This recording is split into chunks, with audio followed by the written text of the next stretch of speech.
மங்களேஷாய வித்மகே சண்டிகா பிரியாய தீமகி தன்னோ சம்ஹார பைரவ பிரச்சோதயாது.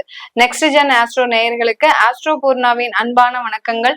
இன்னைக்கு நாம ஜூன் மாத பலன்களை பற்றி பார்க்க போறோம். ஜூன் மாதத்துல எல்லா கிரகங்களின் வருட கிரகங்களின் பயிற்சிகள் முடிந்து அடுத்து எப்படி ஒரு புயல் வந்து நம்மளுக்கு கரை ஓரம் ஒதுங்குற மாதிரி அந்த அளவிற்கு அந்த வருட கிரகங்களின் தாக்கங்கள் அதிகமாக இருந்தது. அந்த பயிற்சிகள் எல்லாமே முடிஞ்சாச்சு. இப்போ இந்த ஜூன் மாதம் ஃப்ரெஷ்ஷா ரொம்ப புத்துணர்ச்சியோட எல்லாருமே நிறைய எதிர்பார்ப்புகளோட இருப்பீங்க. அந்த எதிர்பார்ப்புகளுக்கு தகுந்த மாதிரி இந்த ஜூன் மாதம் இருக்கா அப்படின்றதுதான் நம்ம இந்த பதிவுல பார்க்க போறோம். இந்த பதிவை நீங்க இப்பதான் பாக்குறீங்க அப்படின்னா சப்ஸ்கிரைப் பண்ணிக்கோங்க. இந்த சேனல்ல பாக்குறீங்க அப்படின்னா சப்ஸ்கிரைப் பண்ணிக்கோங்க. நீங்க இந்த சேனல்ல கொடுக்கக்கூடிய ஒவ்வொரு பதிவுகளுக்கும், அதாவது கமெண்ட் பாக்ஸ்ல போடக்கூடிய ஒவ்வொரு பதிவுகளுக்கும் நான் உங்களுக்கு டைரக்டா பதில் சொல்லுவேன்.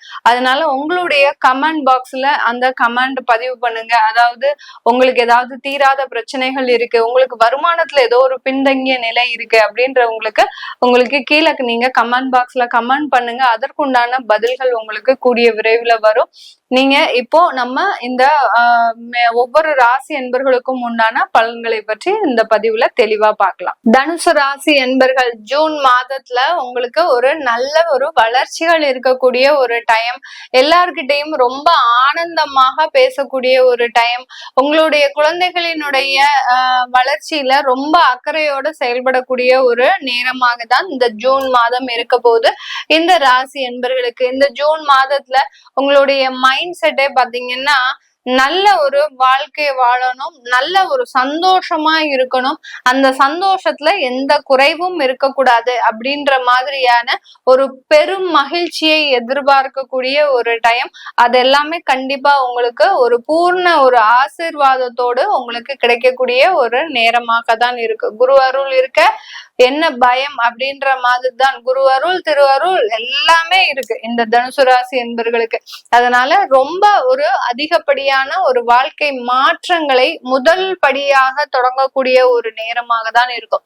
ஒரு 15 வருஷம் கழிச்சு நீங்க கண்டிப்பா ஒரு வாழ்க்கை மாற்றத்தை அனுபவிக்கக்கூடிய முதல் மாதமாக தான் இந்த ஜூன் மாதம் அமைய போகுது. இந்த தனுசு ராசி என்பர்கள் ரொம்ப நேர்மையா இருப்பாங்க. எந்த விஷயத்திலயும் சரி, ஒரு சின்ன விஷயமா இருந்தாலும் ஒரு பணம் கொடுக்கணும் அப்படின்னா அந்த விஷயத்துல ரொம்ப நேர்மையாக இருக்கக்கூடியவர்கள். அடுத்து பாத்தீங்கன்னா ஒருத்தர்கிட்ட நம்ம இந்த மாதிரிதான் நடந்துக்கணும் அப்படின்னா அந்த மாதிரிதான் ரொம்ப டிசிப்ளின்டா நடந்துப்பாங்க.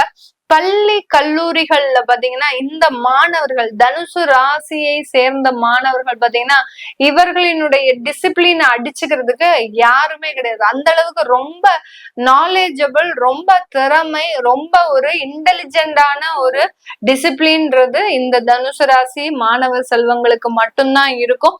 அந்த அளவுக்கு ரொம்ப ஒரு நேர்த்தியாக அவர்களுடைய குணங்களே பாத்தீங்கன்னா அது மற்றவர்கள் மெச்சுக்க கூடிய அளவிற்கு இந்த வீட்டு பையனை பாரு, இந்த வீட்டு பொண்ணை பாரு, எப்படி இருக்கிறாங்க பாரு அப்படின்னு மற்றவர்கள் புகழ் பேச அமையக்கூடியவர்கள் இருப்பவர்கள் நம்ம தனுசு ராசி என்பர்கள் தான். இந்த தனுசு ராசி என்பர்களுக்கு இந்த மாதம் எல்லாத்துலயுமே நிறைய வளர்ச்சிகள். 3ஆம் இடத்துல உபஜயஸ்தானத்துல அந்த ராகு பகவான் வர்றாரு. சும்மா எல்லாரையும் தூக்கி போட்டு சாப்பிடக்கூடிய அளவிற்கு அந்த தைரியம், ஒரு தன்னம்பிக்கை, ஒரு விடாமுயற்சி, ஒரு உழைக்கக்கூடிய ஒரு திறமை எல்லாமே முழுவதுமாக 100% பேட்டரி சார்ஜ் பண்ணிட்டு தான் நீங்க இப்ப வெளியில கிளம்ப போறீங்க. அந்த அளவு இருக்கு. உங்களுடைய வாழ்க்கை முழுமையாக ரெஃப்ரெஷ் ஆகி ஒரு புத்துணர்ச்சியோட செல்லக்கூடிய ஒரு மாதமாக தான் இந்த ஜூன் மாதம் அமைய போது. கடன் பிரச்சனைகள் முழுமையாக தீரக்கூடிய ஒரு மாதமாகவும் இருக்கும். இந்த மாதத்துல இருந்தே கடன்ற ஒரு பேச்சுக்கே இடமே கிடையாது. எந்த கடன்னால நான் இந்த இடத்துல வந்து நிக்கிறேனோ அந்த கடன் எல்லாத்தையுமே அடைச்சிட்டு தான் மத்த வேலை அப்படின்னு சொல்லக்கூடிய அளவிற்கு அந்த கடனை முழுமையாக நிவர்த்தி செய்யக்கூடிய ஒரு தருணத்துலதான் இந்த தனுசு ராசி என்பர்கள் இருக்கிறீங்க.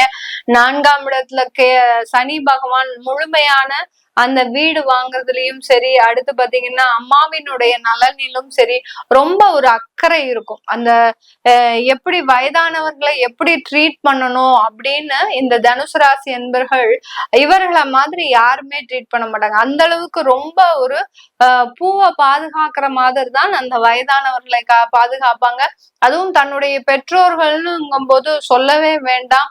ரொம்ப பெரிய அளவுல இவங்க அந்த பெற்றோர்களை பார்த்துக்க கூடிய அளவிற்கு தனக்கு கடவுள் இப்படி ஒரு ஆப்பர்ச்சுனிட்டி கொடுத்திருக்கிறாரே அப்படின்னு அதுல பெருமைப்பட்டு அதுல ஒரு ரொம்ப கேர் எடுத்துக்க கூடியவர்கள் நம்ம தனுசு ராசி என்பர்கள்.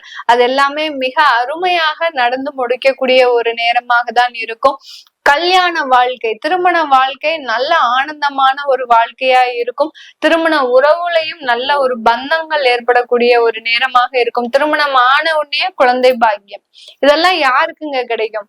இதெல்லாம் 15 வருஷம் கழிச்சு இந்த தனுசு ராசி என்பர்கள் அனுபவிக்க போறீங்க. எவ்வளவு ஒரு பூ பூத்து ஒரு மரம்ன்றது பாத்தீங்கன்னா தழைக்கணும். ஒரு பூ பூத்து ஒரு காய் காய்த்து அந்த கனி ஆகிறதுக்கு அந்த மரத்திற்கு எத்தனை வேலைப்பாடுகள் இருக்கு. அது எல்லாமே செய்யறதுக்கு இத்தனை வருடங்கள் எடுத்திருக்குது இந்த தனுசு ராசி என்பர்களுக்கு.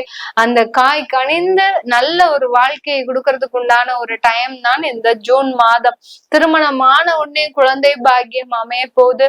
குழந்தை பாக்கியம் இல்லாதவர்களுக்கு ரொம்ப வருடமா காத்துட்டு இருக்கிற மேடம், இந்த குழந்தை பாக்கியம்ன்றது எனக்கு மனதளவுல வெறுத்து போச்சு, இன்னுமே என்னால அத பத்தியே நான் யோசிக்கவே மாட்டேன் அப்படின்னு இருக்கக்கூடியவர்களுக்கு ஒரு அதிர்ஷ்டமாக தான் அந்த குழந்தை பாக்கியம் கிடைக்கும். 7ஆம் இடத்துல குரு பகவான் உங்களுடைய ராசியையே பார்க்கிறார். அப்போ அப்படி இருக்கும்போது அந்த அதிர்ஷ்டத்தை உங்க ராசி அதிபதியே உங்களுக்கு கொடுக்க போறார். 5ஆம் இடத்துல அந்த சுக்கிரன் மிகப்பெரிய ஒரு மகிழ்ச்சியான வாழ்க்கை, ஒரு அழகான குழந்தை, ஒரு அறிவு மிகுந்த ஒரு குழந்தை, நல்ல ஒரு வளமான ஒரு வாழ்க்கை, இது எல்லாத்தையுமே தரக்கூடிய ஒரு நேரமாக தான் இருக்க போது. பூர்வீக சொத்துக்கள்ல இருக்கக்கூடிய வம்பு வழக்குகள் எல்லாமே தீரக்கூடிய ஒரு மாதமாகவும் தான் இந்த ஜூன் மாதம் இருக்க போது. இந்த ஜூன் மாதத்துல இருக்கக்கூடிய தொழில்ல இருக்கக்கூடிய அதிகப்படியான வழக்குகள் குறையக்கூடிய ஒரு நேரம். யார் யாருக்கெல்லாம் டியூஸ் அதிகமா இருக்கோ, வரவேண்டிய வருமானங்கள் அதிகமா இருக்கோ, அவங்களுக்கு எல்லாருக்குமே இந்த மாதத்துல வந்து சேரக்கூடிய ஒரு மாதமாக தான் இருக்கும் இந்த ஜூன் மாதத்துல. இந்த ஜூன் மாதம் உங்களுக்கு ஒரு நல்ல ஒரு வாழ்க்கையை வளர்ச்சி அடையக்கூடிய ஒரு மாதமாகவும், வெளிநாட்டு வாய்ப்புகள் உங்களை தேடி வருவதற்குண்டான ஒரு நேரம். வாய்ப்புகள் வருதோ இல்லையோ, நீங்களே அதை பார்த்து நோக்கி நகரக்கூடிய ஒரு நேரம். எனக்கு இங்க வெளிநாட்டுல ஆப்பர்ச்சுனிட்டி கிடைச்சிருக்கு, நான் அங்க போய் ஜாயின் பண்ண போறேன் அப்படின்னு ரொம்ப எளிதாக மத்தவங்க எல்லாம் பார்த்து பயப்படுவாங்க. என்னடா இது இவன் ரொம்ப அசால்ட்டா சொல்றான், யுஎஸ்க்கு போறேன்னு சொல்றான், யூகேக்கு போறேன்னு சொல்றான், ஆஸ்திரேலியாவுக்கு போறேன்னு சொல்றான், மிடில் ஈஸ்ட் கண்ட்ரிக்கு போறேன்னு சொல்றான், ரொம்ப அசால்ட்டா நீங்க எல்லாத்துக்கிட்டையும் அதெல்லாம் சொல்வீங்க. அவங்களுக்கு எல்லாம் உறவினர்களுக்கோ இல்ல சுற்றி இருக்கிறவங்க என்னடா இது ரொம்ப ஆச்சரியமா இருக்கு, எப்படி இருந்தவன் இப்படி ஆயிட்டானே அப்படின்னு சொல்லக்கூடிய அளவிற்கு அந்த மாற்றங்கள் உங்களை தேடி வரக்கூடிய ஒரு மாதமாக தான் இந்த ஜூன் மாதம் இருக்க போது. வெளிநாட்டுல இருக்கக்கூடியவர்கள் தங்களுடைய தொழில்ல ஜொலித்து நிற்கக்கூடிய ஒரு நேரம். இது வரைக்கும் அங்க ஏதோ ஒரு தொழில் செஞ்சீங்க, அந்த தொழில்ல மிக பெரிய அளவுக்கு சாதகமாக இல்லை, ஏதோ ஒரு நஷ்டங்கள் கடன்கள், இங்க இருந்து மாத்தி புரட்டி அங்க போட்டு அங்க புரட்டி போட்டு இங்க இப்படி எல்லாம் அந்த ஒரு வாழ்க்கையே ஒரு போராட்டமாக புரட்டி போடக்கூடிய அளவிற்கு இருந்தது. அது எல்லாமே தீரக்கூடிய ஒரு நிவர்த்தி ஆகக்கூடிய ஒரு நேரமாக தான் இந்த தனுசு ராசி என்பர்களுக்கு இருக்க போது. இது எல்லாமே நம்ம கோச்சார நிலவரப்படி பலன்களை கணிச்சு சொல்லியிருக்கிறோம். உங்களுடைய தசாபுத்தி சுயஜாதக பலன்களை தெரிஞ்சுக்கணும் விருப்பப்படுறவங்க கீழே இருக்கிற நம்பருக்கு வாட்ஸ்அப்ல அப்பாயின்மெண்ட் வாங்கிக்கிட்டு நீங்க என்கிட்ட கன்சல்ட் பண்ணிக்கலாம். உங்களுடைய குழந்தைகளுக்கு ஜாதகம் எழுதணும், நியூமராலஜி படி பேர் வைக்கணும், உங்களுடைய புதிய தொழில் ஸ்தாபனம் புதுசா யாராவது தொழில் ஆரம்பிச்சிருக்கிறீங்க அப்படின்னா உங்க ஜாதகப்படி அதுக்கு என்ன பேர் வைக்கலாம் அப்படின்னு கேட்கணும்னு நினைக்கிறவங்களும் கீழே இருக்கிற நம்பருக்கு நீங்க கால் பண்ணிட்டு அதற்குண்டான தகவல்களை தெரிஞ்சுக்கலாம். உங்களிடமிருந்து விடைபெறுவது உங்கள் ஆஸ்ட்ரோ பூர்ணா. நன்றி, வணக்கம்.